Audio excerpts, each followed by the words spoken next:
नमो अरिहन्ताणं नमो सिद्धाणं नमो आयर्याणं नमो उवध्यायाणं नमो लोये सप्तसाहुणम्।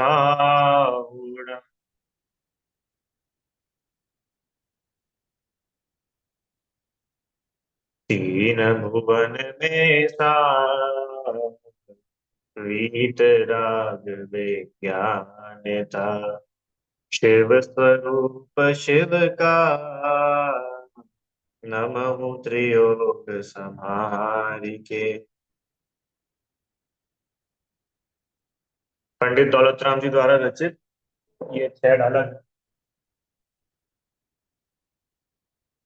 और इसकी तीसरी ढाल में हम लोग जो है सम्यक दर्शन का स्वरूप समझ रहे हैं। बराबर। किसे कहते हैं सम्यक दर्शन? व्यवहार सम्यक्त्व की बात चल रही ना। सात तत्वों का जो यथार्थ श्रद्धा है वह सम्यक दर्शन कहलाता है। उसके बाद हमने सम्यक दर्शन के 25 दोष और 8 गुण इनके नाम पढ़े थे। बराबर। और उसके बाद में ये देखा था कि जो 8 गुण हैं अथवा 8 अंग है वो क्या क्या होते हैं। क्या क्या होते हैं? निशंकित, निकांक्षित, निर्विचिकित्सा, अमूढ़ दृष्टि, उपगुहन, स्थितिकरण, वात्सल्य और प्रभावना। ये जो है सम्यक्त्व के 8 अंग कहलाते हैं। माने जो सम्यक दृष्टि जीव है उसके अंदर ये गुण पाए जाते हैं। ठीक है। निशंकित किसको बोलते हैं? जिनेंद्र भगवान के वचनों में शंका नहीं होना, वह निशंकित नाम का अंग है। दूसरा, निकांक्षित, धर्म के फल में सांसारिक सुखों की कामना नहीं होना, वह निकांक्षित अंग कहलाता है। धर्म सेवन करके उसके बदले में सांसारिक सुखों की इच्छा न करना, वह क्या कहलाता है? निकांक्षित अंग। ठीक है। कल हम लोगों ने थोड़ी इस पर बात की थी कि धर्म के क्षेत्र में अथवा धर्म करे और धर्म के फल में सांसारिक सुखों की कामना करना ये कोई अच्छी बात नहीं है। क्यों अच्छी बात नहीं है? क्योंकि पहली बात, धर्म का फल होता है सच्चा सुख। रत्नाकरण श्रावकाचार्य जी में ही शुरू शुरू के छंद में श्लोक में आचार्य देव ने धर्म किसे कहते ये बताया। देखो आपको खोल करके बताते हो। रत्नाकरण धर्म का स्वरूप दूसरा ही श्लोक है। देखो क्या लिखा है। मैं ग्रंथ करता माने आचार्य समंत भद्र इस ग्रंथ में उस धर्म का उपदेश देने जा रहा हूं जो प्राणियों को पंच परावर्तन रूप संसार के दुखों से निकालकर स्वर्ग के और मोक्ष के बाधा रहित उत्तम सुखों को प्राप्त करा देता है। हम्म। हालांकि जो मूल श्लोक है उसमें तो ये भी नहीं लिखा है कि स्वर्ग के, पर फिर भी अर्थ में ऐसा लिख दिया है क्योंकि अभी इस काल में तो सीधा किसी को मोक्ष होता नहीं है ना। तो वो यहाँ पे जीव धर्माराधना करेगा तो नेचुरली पुण्य तो बांधेगा ही। और जो पुण्य है, पुण्य बांध करके वो जीव स्वर्ग में जाएगा। और स्वर्ग से फिर आयु पूरी करके कालांतर में पुनः मनुष्य हो करके दीक्षा ले करके और फिर मोक्ष जाए। परंपरा से ये धर्म मोक्ष का ही कारण है, सुखी होने का ही कारण है। देखिए क्या लिखा है। कौन से धर्म का उपदेश किया है? जो धर्म प्राणियों को पंच परावर्तन रूप संसार के दुखों से निकाल कर, पंच परावर्तन अपन पढ़ करके आ चुके पहली ढाल में। द्रव्य, क्षेत्र, काल, भव और भाव। हम्म। और हम जो धर्म के बदले में जिनेंद्र देव से कामना करते हैं, इच्छा करते हैं, क्या वो पंच परावर्तन में हमने पहले कभी पाया नहीं है? हम्म। द्रव्य परावर्तन एक भी पुद्गल का परमाणु इस विश्व का ऐसा नहीं रहा जो हमने मैंने अपन लोगों ने अनंत बार नहीं भोगा हो। अनंत बार भोग चुके। एक भी ऐसा शरीर नहीं है जो अपन ने धारण नहीं किया हो। एक ऐसा क्षेत्र नहीं बचा जहां हमारा जन्म मरण अनंतो अनंतो बार ना हो। हम्म कोई काल ऐसा नहीं रहा जहां हमने जन्म नहीं लिया हो, मरण नहीं किया हो, जिस काल में हम ना रहे हो। स्वर्ण काल हो कि चौथा हो कि पांचवा हो, सब कालों में हम अनंत अनंत बार रहे। ऐसी कोई गति नहीं चारों गतियों में से जिसमें हम लोग गए नहीं हो। हाँ, या क्या पढ़ा था ना अपन ने, स्वर्गों में स्वर्ग की उत्कृष्ट आयु 33 सागर। हाँ, बाकी परावर्तन में आता है 31 सागर का काउंट। तो 10,000 वर्ष की आयु से लेकर 31 सागर की आयु वाले देव हम लोग बने कितनी कितनी बार, अनंत बार। नरक में देखो तो नरक में इतनी बार जन्म मरण। मनुष्य देखे तो हर प्रकार के मनुष्य बने अपन, हर प्रकार के। तो अब बचा क्या मेरे को बताओ। अनादिकाल से संसार में ये पांच परावर्तन, और ऐसे भाव में भी लगाना, एक भाव ऐसा नहीं रहा जो हमने नहीं किया। तो ये पांचों ही परावर्तन तो अनादिकाल से चले ही आ रहे हैं। और धर्म तो वो होता है जो जीव को इन पंच परावर्तन रूप जो संसार है, दुख रूप जो संसार है, वो संसार से निकाल कर, देखो यहाँ लिखा है, संसार दुखतः सत्वान, माने संसार के दुखों से निकालकर यो धरत्युत्तम सुखे, जो जीव को उत्तम सुख में धरे। धरे मतलब यहां से निकालकर वहां रख दे, उसको बोलते धर्म। मूल गाता है आचार्य देव की, सामंत भद्र स्वामी। हाँ, अब जब धर्म जीव के दुखों को हरने वाला है, सुखी करने वाला है, तो ये जो संसार के जितने भी सुख है, चाहे धन दौलत हो, सुंदरता हो, या मान सम्मान हो, जो भी हो, ये तो हम इस पांच परावर्तन में नहीं मिली क्या अपने को, सोचो। हम्म सुंदरता क्या अपने को इन पंच परावर्तन में अनंत बार नहीं मिली क्या? विचार करो। क्या धन दौलत ये पंच परावर्तन में अपने को अनंत बार नहीं मिली क्या? इतनी बार अपन देव बने तो निरोगी शरीर मिला कि नहीं मिला? देव हुए ना, तो निरोगी शरीर मिला कि नहीं मिला?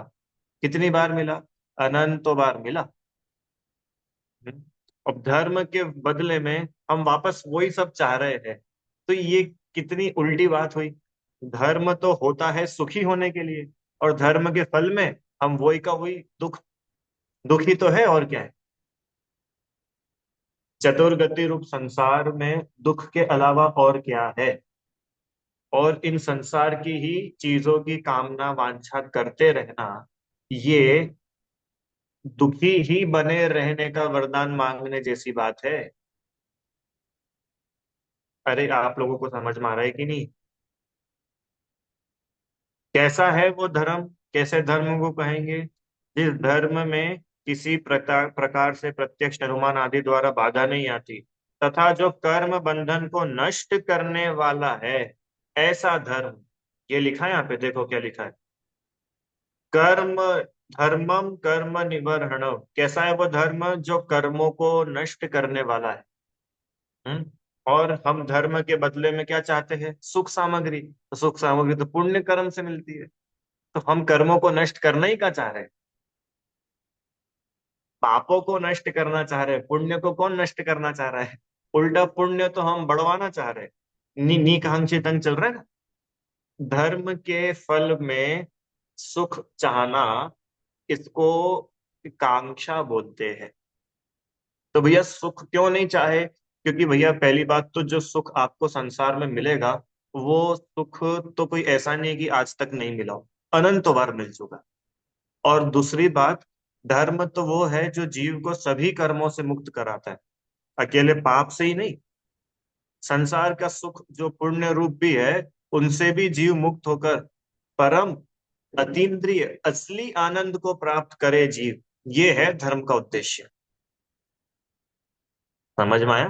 तो हम सभी लोग जो है धर्म का वास्तविक स्वरूप समझे, और धर्म उस तरीके से करे जो तरीका सच्चा है। ठीक है, ये दो बात हुई। अब इसी में ग्रंथ में से ही अपन थोड़ा सा जो है निकांक्षित अंग का स्वरूप देखते हैं।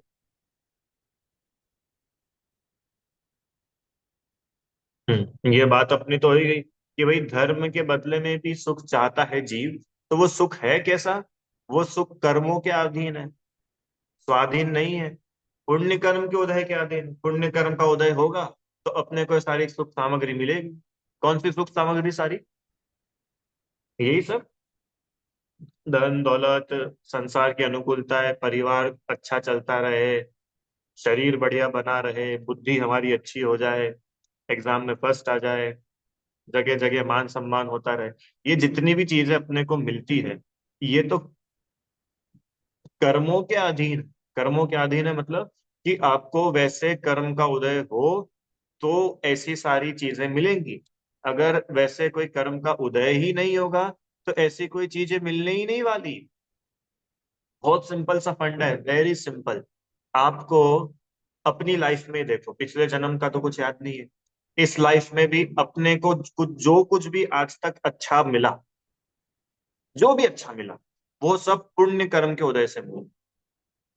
और आज तक अपने साथ जो कुछ भी बुरा हुआ, जो अपने को अच्छा नहीं लगा, वो सब पाप कर्म के उदय से हो। माने दुख तो छोड़ो, जो इंद्रियों का सुख भी अपने को मिलता है ना, भले ही कुछ देर के लिए मिलता है, थोड़ा सा मिलता है, वो भी अपने को इंडिपेंडेंटली नहीं मिलता है, ये बता रहे हैं। उसके लिए भी कर्मों की डिपेंडेंसी चाहिए। देखो, पुण्य कर्म के उदय की सहायता के बिना करोड़ों उपाय कर लो, खूब मेहनत कर लो, दिन रात एक कर लो, फिर भी सुख की प्राप्ति नहीं होती। जो हम चाहते हैं वो हमको मिलता नहीं, और बहुत प्रकार से अनिष्ट ही प्राप्त होते। अच्छा, कभी अगर पुण्य के उदय से हमको अपनी चाही हुई चीज मिल भी जाए, जिसमें अपन सुख मानते हैं, कोई भी होता, कोई भी चीज हो सकती है, तो भी वो जो सुख है वो अंत सहित है। वो कोई हमेशा नहीं रहने वाला अपन अपन के साथ में है। नहीं समझ में आया? मान के चलिए पुण्य के उदय से अपने को स्वस्थ शरीर मिल गया, तो स्वस्थ शरीर का अनंत काल तक रहेगा क्या साथ में? है? अरे, थोड़े से टाइम रहेगा, थोड़े से टाइम, कितने टाइम? 2 साल, 5 साल, 10 साल, बस। और फिर क्या है, 20 साल, 50 साल, अरे 100 साल, उससे ज्यादा तो नहीं रहेगा। तो छूट गया। अभी जिस सुख शरीर में हम सुख मान रहे थे, वो सुख खत्म हो गया। अब नया सुख की तलाश करो। समझ में आ रहा है कि नहीं? ये जो सुख मिल रहा है, ये सुख अंत सहित है, खत्म हो जाता है। दूसरी बात, डिपेंडेंट है, पराधीन है। बहुत सारी चीजें चाहिए सिस्टमेटिक, तब जाकर के अपन सुखी हो पाते हैं। हम्म। अपन कुछ भी अपनी पसंद का भोजन बनाते, या क्या सोच के बनाते कि भैया यार कुछ अच्छा बनाएंगे, बहुत दिन से इच्छा थी क्या खाने की, राजमा चावल खाने की। ठीक है भैया, राजमा चावल बना लिया और बनाया, तो फिर क्या सुखी हो गए? कि नहीं, वो चावल भी इतने प्रॉपर होना चाहिए, फिर राजमा भी ऐसा, और फिर उसका टेस्ट भी वैसा। मतलब कितनी सारी पराधीनता है। हमारा मूड भी अच्छा होना चाहिए। अरे, अपनी फेवरेट डिश हो और हमारा मूड ही अच्छा ना हो, अब थोड़ी मजा आएगा खाने में। हम्म। कितनी सारी पराधीनता है उस सुख को भोगने के लिए, और ऐसा सुख अपन भगवान से जाके मांगते हैं। समझ में आ रहा है? क्योंकि जो इंद्रिय जनित सुख है वह अपने इष्ट विषय के अधीन है, और इष्ट का समागम विनाशी है। इंद्रधनुष के समान, बिजली की चमक के समान। वह सुख संसार की निरोगता के अधीन है, धन के अधीन है, स्त्री के अधीन है, पुत्र के अधीन। अब वो अधीनता बता रहे कितनी सारी डिपेंडेंसी है। संसार में रहकर सुखी रहने के लिए कितनी सारी पराधीनता है, देखो। सबसे पहली बात तो शरीर निरोगी हो, क्या बोलते हैं? पहला सुख निरोगी काया है, फिर दूजा सुख,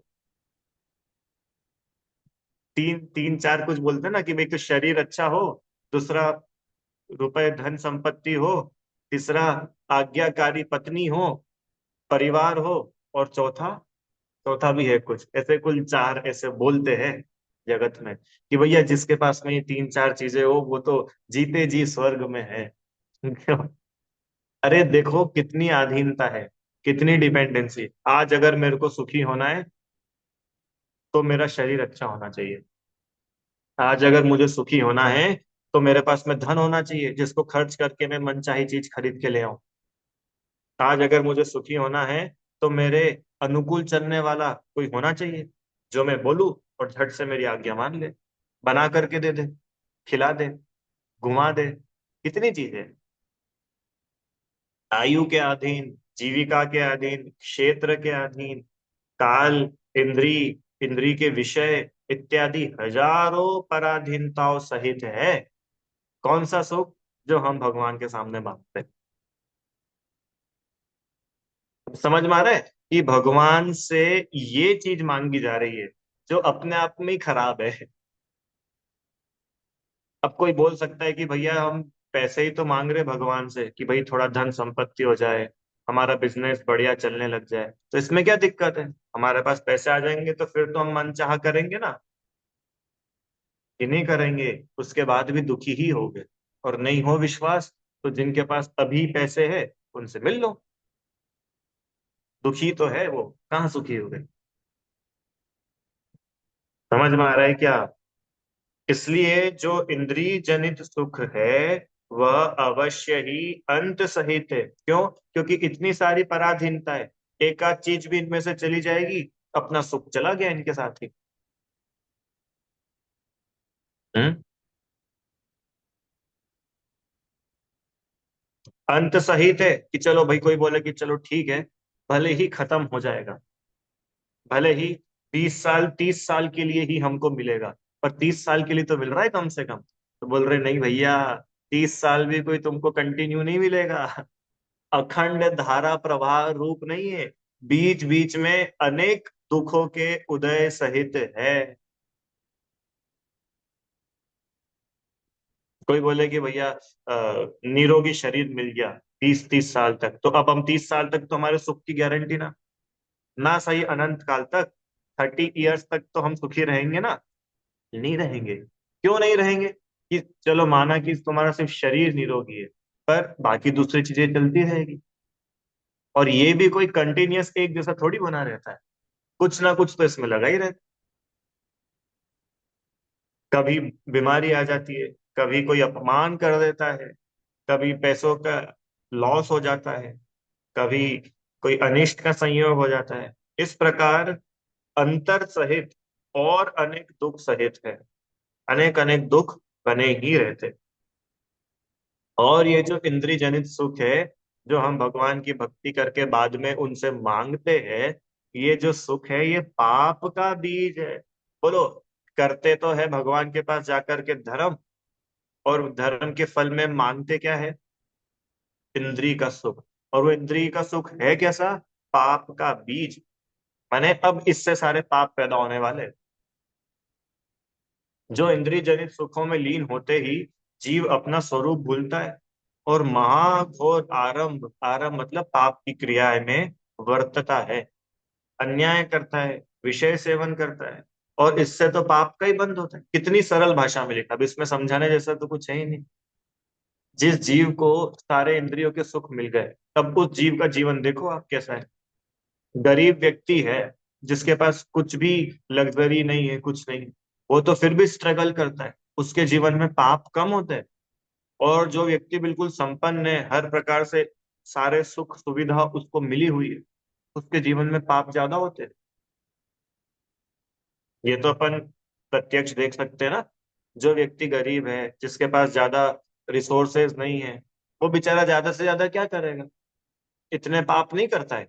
पर अमीर व्यक्ति है, पुण्य के उदय से उसके पास खूब पैसा है, खूब प्रभुता है, कोई रोकने टोकने वाला नहीं है। अब देखो, उल्टी बुद्धि होगी तो ये सारा पुण्य का उदय पाप के कामों में लग जाएगा।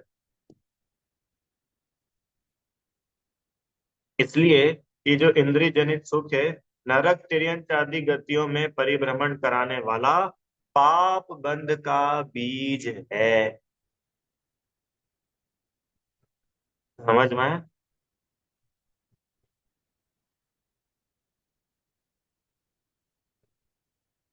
और भी बहुत सारी बात लिखी इसमें।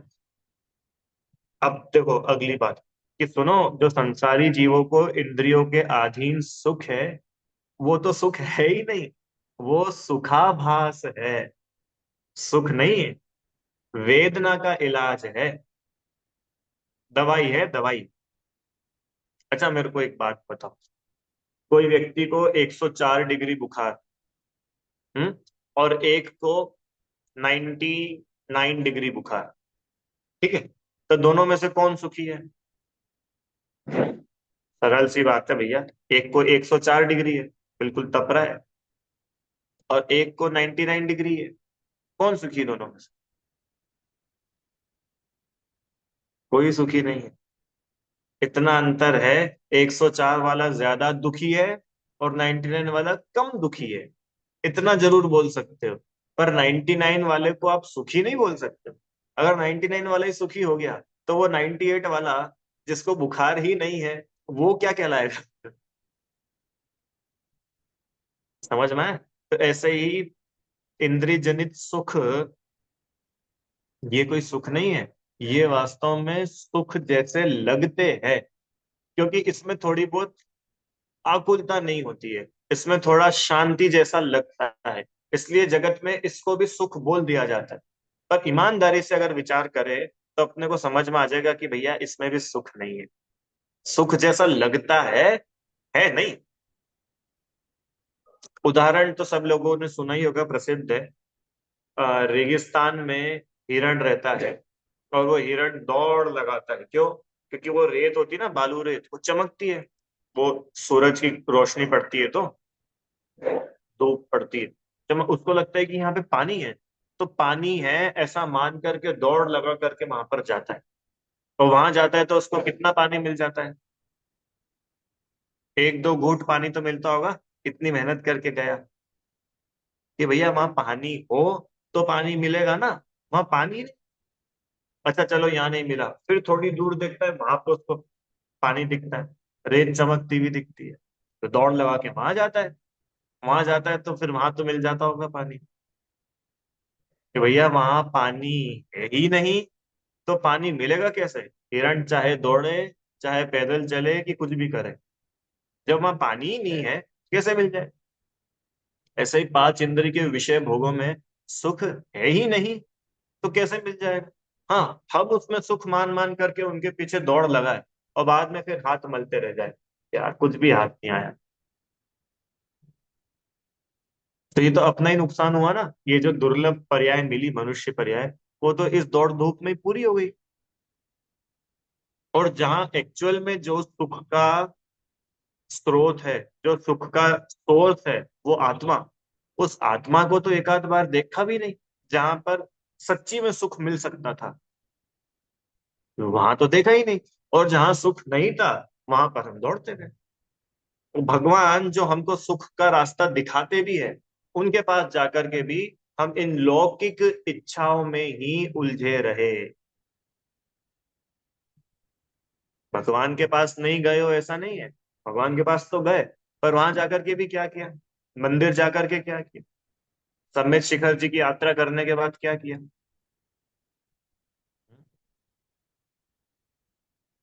समझ में आया कि नहीं आया?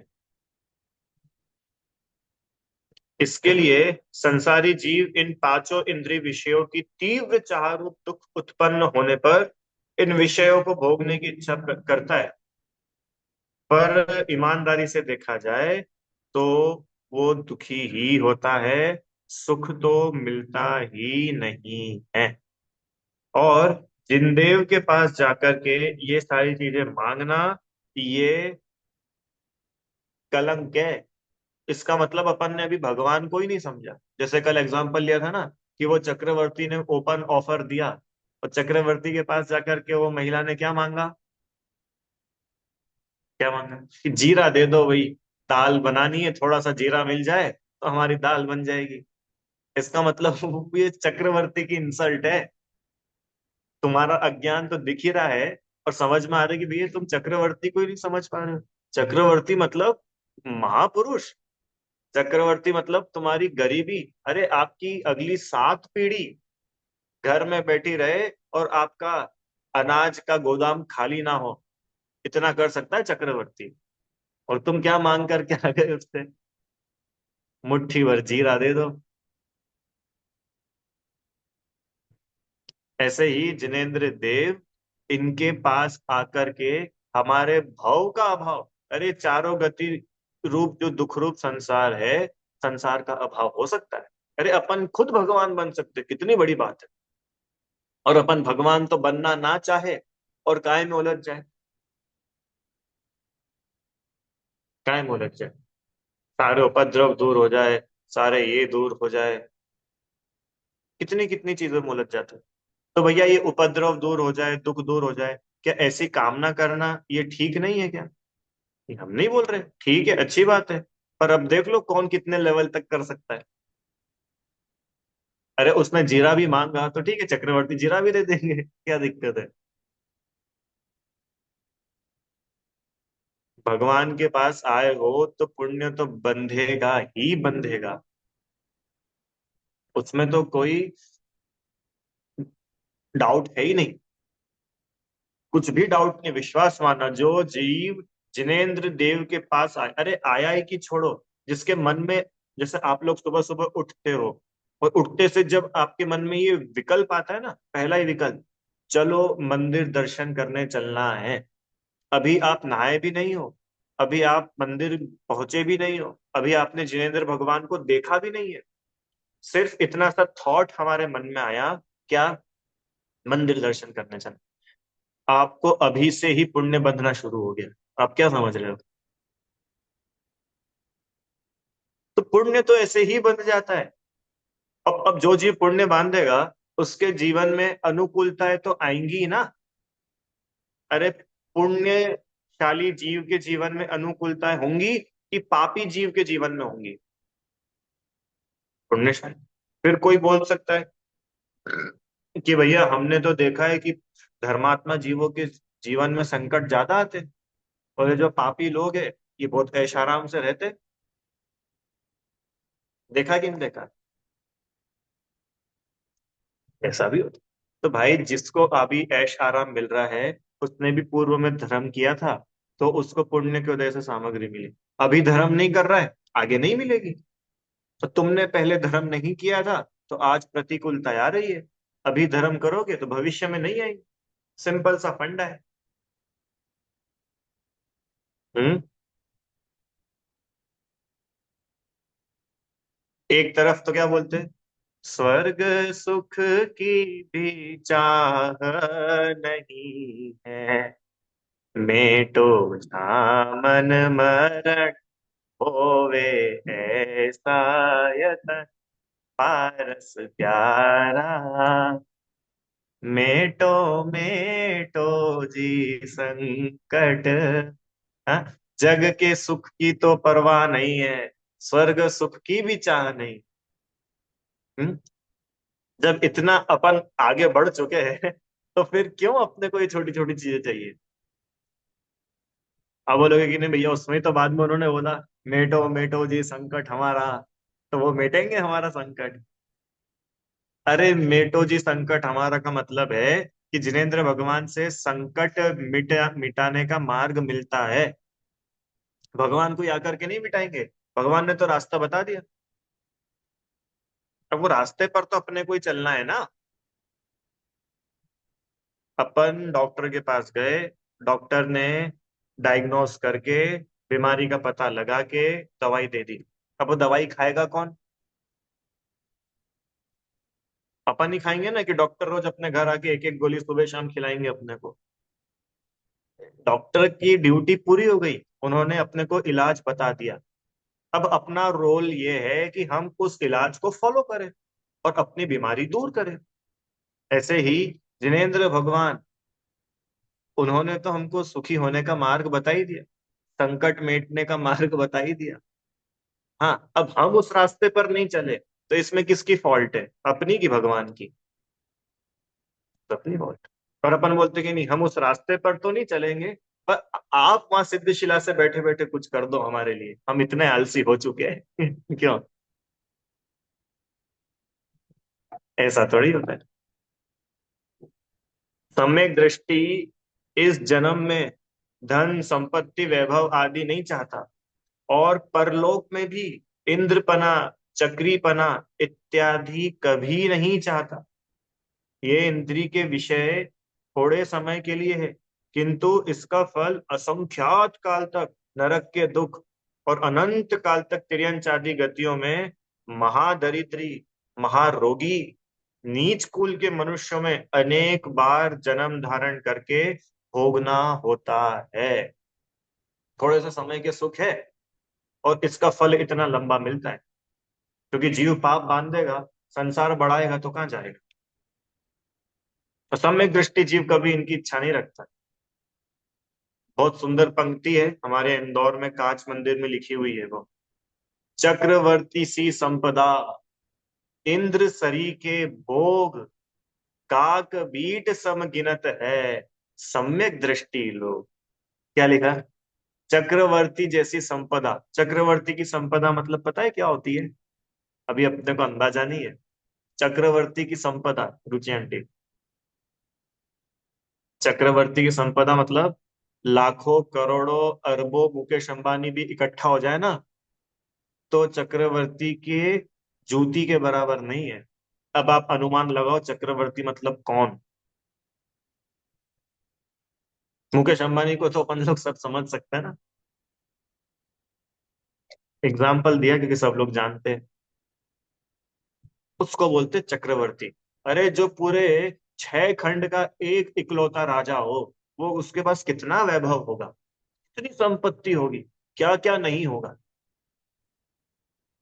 हम्म। चक्रवर्ती जैसी संपत्ति, और इंद्र सरी के भोग। किसके जैसे भोग? इंद्र के जैसे।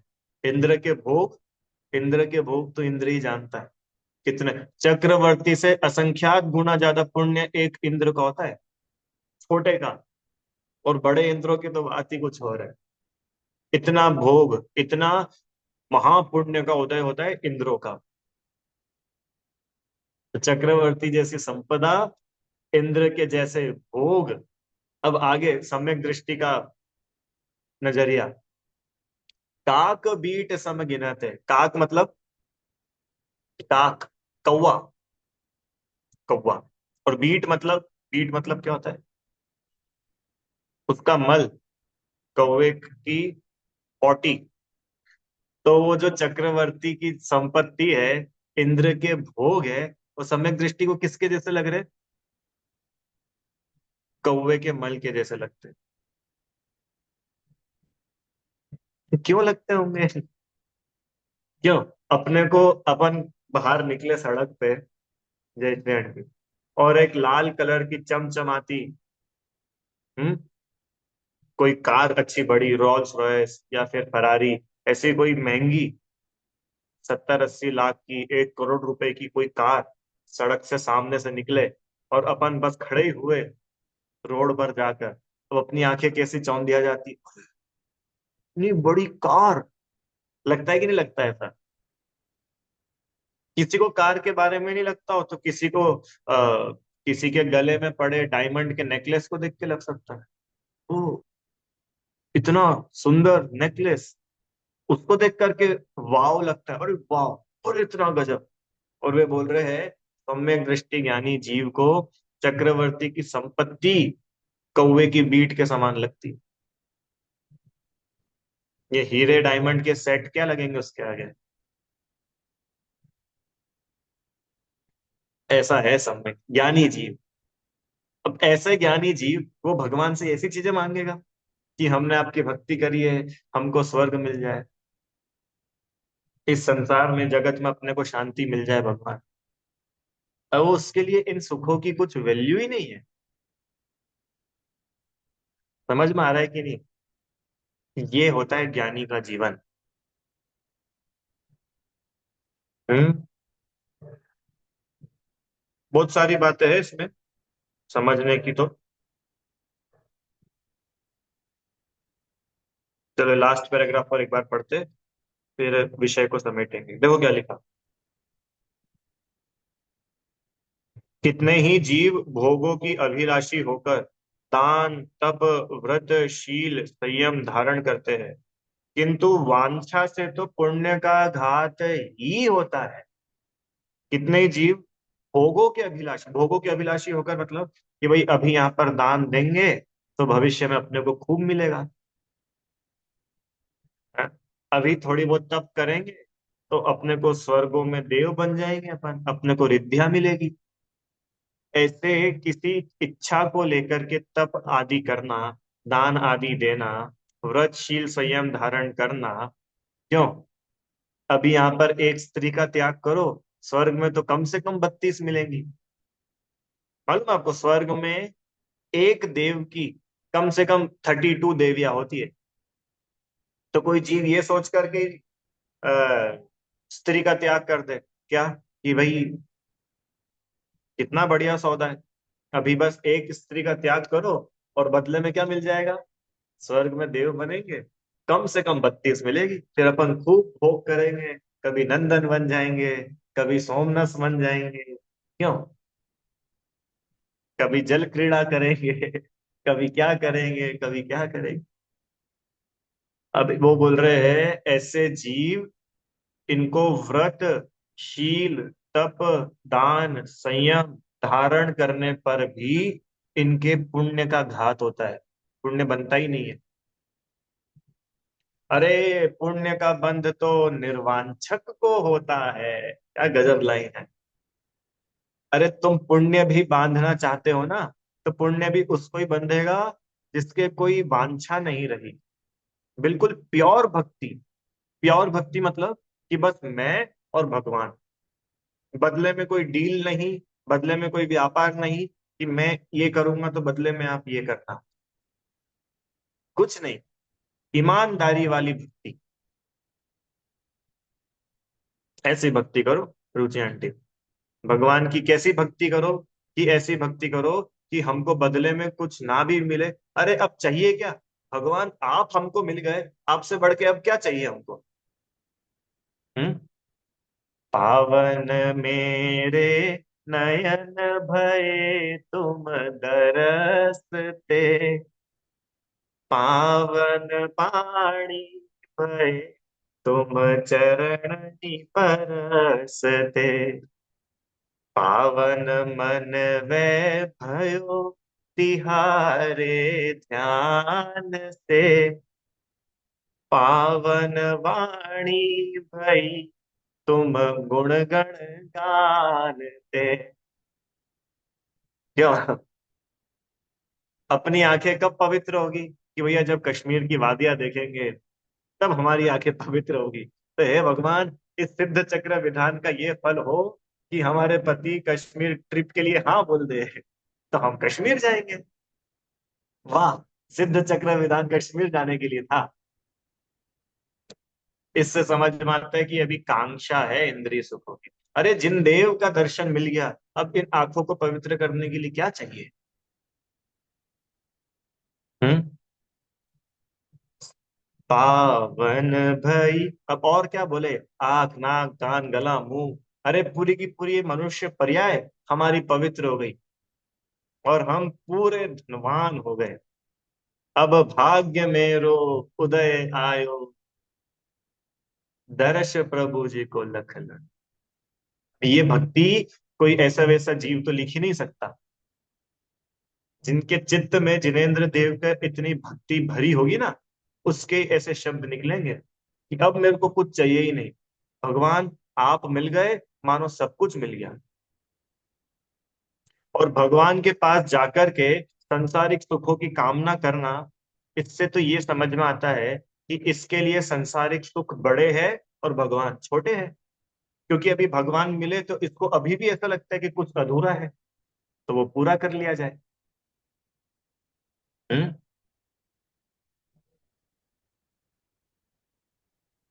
जो शुभ अशुभ कर्मों के उदय से प्राप्त विषयों में संतोषी होकर, निराकुल होकर विषयों की वांछा नहीं करता है, उसको पुण्य बंध होता है। ठीक है। जगत के सभी जीव नित्य प्रातः काल उठ करके यह चाहते हैं कि मुझे वियोग, मरण, हानि, अपमान, धन का नाश, रोग, वेदना ना हो। अपन लोग ये सब चाहते कि नहीं चाहते ना? सही रोज सुबह उठ करके बोलते हैं, पर अपने बैक ऑफ द माइंड ये रहता है ना कि भाई आज का दिन अच्छा रहे, किसी के मरण की खबर सुनने को ना मिल जाए, अरे हम खुद ही ना मर जाए। ये रहता तो है ना अपने को। निरंतर इनके ही होने की शंका करते रहते हैं, बड़े भयभीत रहते हैं। तो भी वियोग तो होता ही है, मरण तो होता ही है, नहीं होता है क्या? धन की हानि, बल की हानि, अपमान, रोग, वेदना, अरे ये सब तो पूर्व में बांधे गए जो कर्म है उनके उदय के अनुसार होते ही है। क्या गजब की लाइन! इनको टालने में इंद्र, जिनेंद्र, मंत्र, तंत्र कोई भी समर्थ नहीं है। अब बताओ, कल मैंने जो बातें बोली थी अपने मन से बोली थी क्या? लिखी ना यहाँ पे। कार्तिक अनुप्रेक्षा की मूल गाथा है, कार्तिकेय स्वामी ने लिखी। जब जो जैसा जिस काल में वैसा होगा, वो वैसा ही होगा। ना उसको कोई इंद्र टाल सकता है, ना जिनेंद्र टाल सकते। कितनी बड़ी बात की! जिनेंद्र भगवान भी नहीं टाल सकते। वो होगा तो वो होगा। हम्म। हमारे ऊपर ऊपरी बाधा आ गई, भूत पिशाच आ गए, व्यंतर आ गए, हमारे घर को किसी ने बांध लिया। क्यों? तो क्या करे? क्या करे? क्या करे?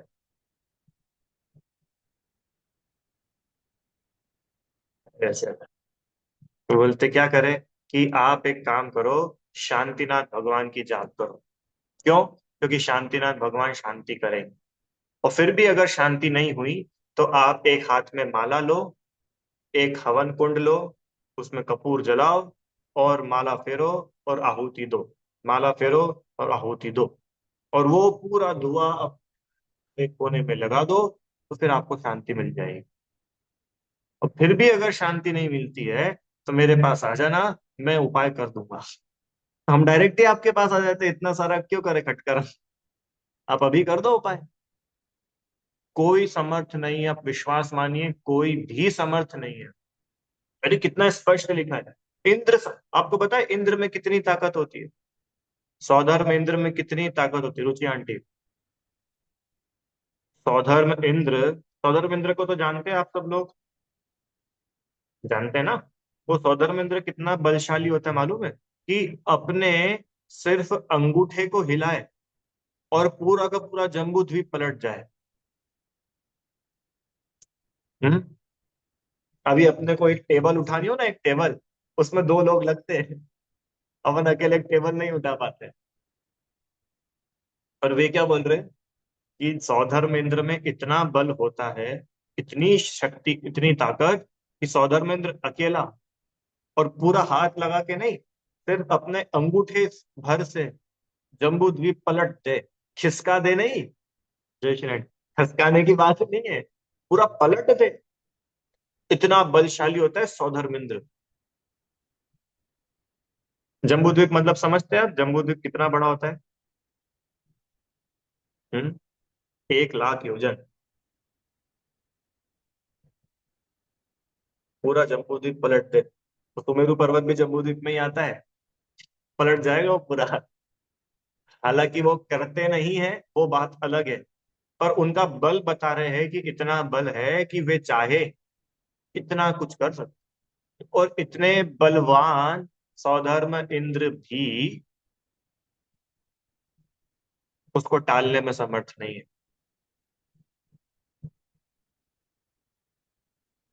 12 वर्षों पहले, सुनना सब ध्यान से, 12 वर्षों पहले नेमिनाथ भगवान ने भरी सभा में ये बता दिया था कि ये द्विपायन मुनि हैं और इन मुनि के निमित्त से ये द्वारिका नगरी जल करके भस्म हो जाएगी, कोई नहीं बचेगा।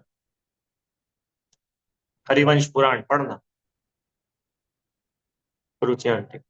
कब बता दिया था नेमिनाथ भगवान ने दिव्य ध्वनि से समोशरण में? 12 years बिफोर। 12, तो 12 साल तो बहुत होते हैं ना तैयारी करने के लिए। तो जितने अज्ञानी जीव थे उन्होंने भरपूर तैयारी भी करी। उन्होंने बोला भैया इन महाराज की वजह से जलेगी, अपन इनको ही दूर कर दो, नगर के दूर कर दो। हाँ? कृष्ण, बलभद्र, नारायण, कितने दिग्गज लोग थे, कोई नहीं बचा पाया। तो जब जिनेन्द्र देव ने बोला है मतलब उनके बोलने से नहीं जली है, अरे वो तो जलने ही वाली थी, और जिन देव ने तो बताया कि भाई जलेगी। और हम उन्हीं जिन देव को बोलते हैं कि हमारी ये सब चीजें दूर कर दो। अब विचार करके देखो, भगवान बिल्कुल भी दूर नहीं करेंगे, ना करते हैं। तो फिर भैया हमारी तो बहुत आस्था थी, और अगर आप ऐसा बोल दोगे कि जिनेंद्र भगवान कुछ नहीं करते, तो ये जितने जैन लोग हैं ये अन्य देवी देवताओं के पास जाने लग जाएंगे। क्योंकि हम देखते क्या कि भाई फलानी कोई देवी है, कोई टेकरी पर, कोई पहाड़ी पर, उसको जाकर के चोला चढ़ाया तो इनका काम हो गया। तो अगर ये जैन लोगों को भी आप ऐसा बोलोगे कि भगवान कुछ नहीं करते, तो ये लोग तो वो अन्य देवी देवताओं के पास जाने लग जाएंगे। तो ये लोग जैन धर्म में बने रहे, तो थोड़ा बहुत जैनी भगवान को ही ऐसा बना दो ना। तो इस भय को लेकर के ये सारी की सारी थ्योरी निकल करके आई है। क्या?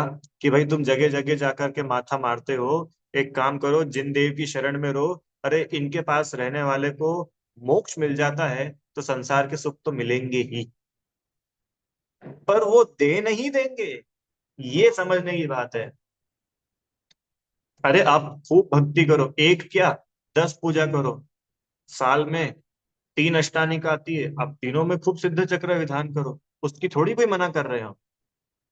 आप खूब तीर्थ यात्रा करो, आप बढ़िया अच्छे से अच्छा भगवान के मंदिर को बनाओ, बढ़िया से बढ़िया छत्र लगाओ, चमर लगाओ, भामर सब करो ना, उसके लिए तो कौन मना करता है। पर मेरे छत्र चढ़ाने से मेरी ये वाली चीज का निराकरण हो जाएगा, इस बुद्धि को अपने को आज छोड़ने की आवश्यकता है। क्यों? क्योंकि छत्र चढ़ाना वो अलग बात है, और मेरी बीमारी ठीक हो जाना वो बहुत अलग बात है। समझ में आया? इनको टालने में इंद्र, जिनेंद्र, मंत्र तंत्र आदि कितने ही मंत्र तंत्र करा लो, वो नहीं टल सकता। इसी में आगे 5वीं ढाल में लिखेंगे, मणि मंत्र तंत्र बहु होई, मरते न बचावे कोई। कोई मरने से नहीं बचाएगा। मरने की तो एक बात है, सभी चीज जब जो जैसी होने वाली है वो पक्के में एग्जैक्ट वैसी की वैसी होगी। तुम कितने ही तंत्र मंत्र करा लो, कि झाड़ फूक करा लो, कि कितने ही तुम शांति धारा कर लो, बिल्कुल भी कुछ नहीं होगा, सिवाय ये बुद्धि हमारी पुष्ट होगी, भगवान करने वाले हैं, हमने उनके ऊपर धारा डाली है, अब देखना अपना सब ठीक हो जाएगा। भगवान करेंगे, भगवान सब ठीक कर देंगे।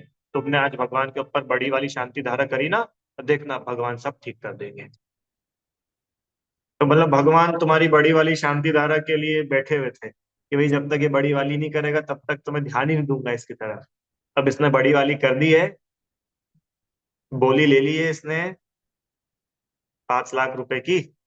अब चलो, अब अपन इसका ध्यान रखते हैं, क्योंकि अब इसने थोड़ा बहुत पैसा भी दे दिया है, अपने मंदिर का उद्धार हो जाएगा।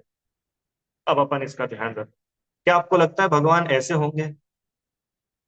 और सही बोलो, अगर आप भी भगवान बनो तो क्या आप ऐसे भगवान बनना चाहोगे? हम्म? कोई नहीं चाहेगा, और भगवान ऐसे होते भी नहीं। हाँ, हम हमारे लालच की वजह से, हम हमारे लोभ की वजह से भगवान को चाहे जैसा बना करके पेश कर दे, पर भगवान वैसे हो नहीं जाते हैं। भगवान तो वीतरागी ही होते हैं। इस सत्य को स्वीकार करना ही पड़ेगा। जब तक ये सत्य ईमानदारी से दिल से स्वीकार नहीं होगा, सम्यक तो प्रकट ही नहीं होगा। कितने ही हाथ पैर मार लेना। क्या बोला? आभा आंटी जी। जब तक ये सत्य हृदय से स्वीकार नहीं होगा कि जिनेंद्र भगवान वीतरागी है और वो कुछ करते धरते नहीं है, तब तक सम्यक्त्व प्रकट ही नहीं होगा। तो क्या आप हमको नास्तिक होने के लिए बोल रहे हो क्या? अरे नास्तिक होने के लिए नहीं बोल रहे, सच्चे आस्तिक बना रहे हैं। मतलबी आस्तिक नहीं बना रहे। मतलबी आस्तिक समझते? जो अपने मतलब से आस्था दिखाते हैं। अभी इनका काम बंद हो जाए हो ना, तो ये तो मंदिर के आसपास भी नहीं फटके।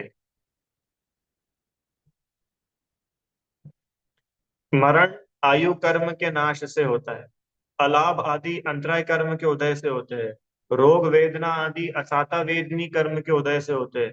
कर्मों को हटा देने में, जुटा देने में, पलट देने में कोई देव, दानव, इंद्र, जिनेंद्र आदि समर्थ नहीं है। नहीं है भैया। विचार करो।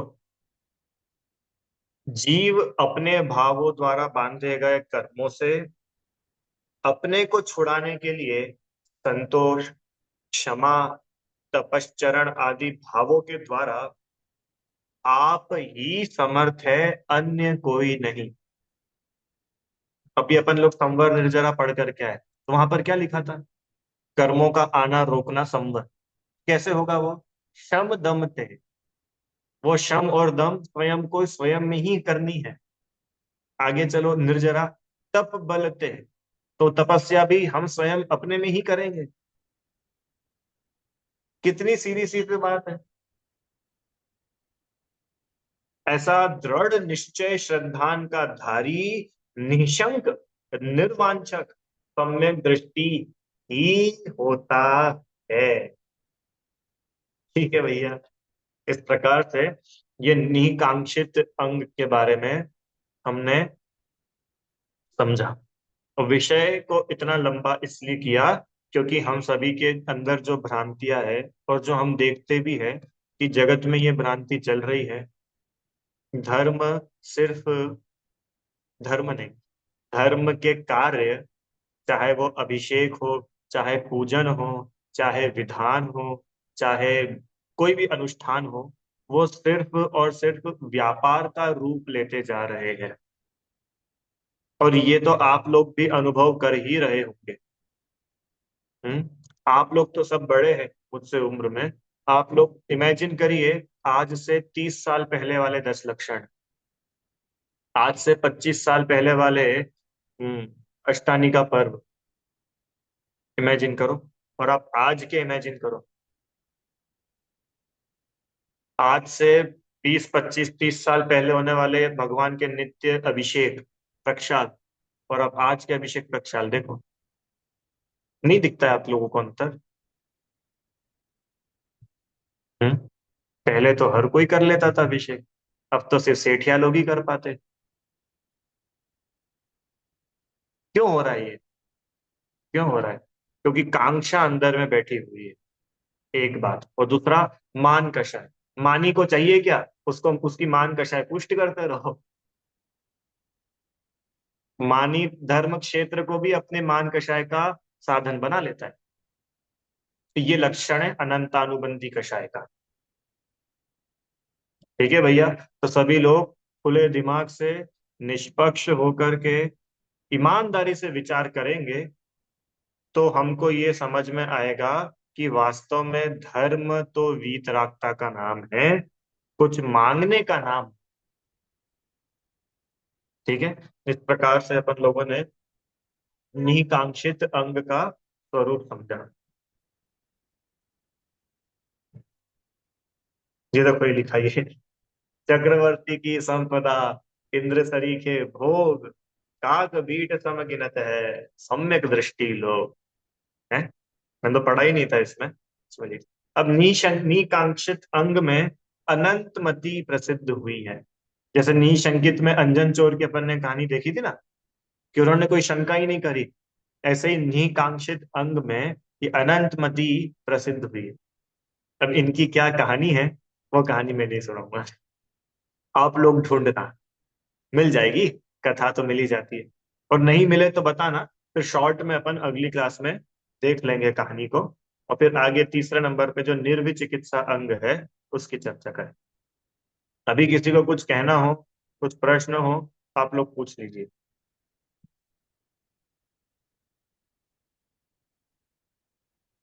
हम्म। ठीक है भाई। जिनवाणी स्तुति। हे जिनवाणी भारती, तो ही जपू दिन रैन। जो तेरी शरणा रहे, तो पावे सुख चैन। जा वाणी के ज्ञान से तुझे लोकालो, तो वाणी मस्तक नमो सदा देत हूँ लो।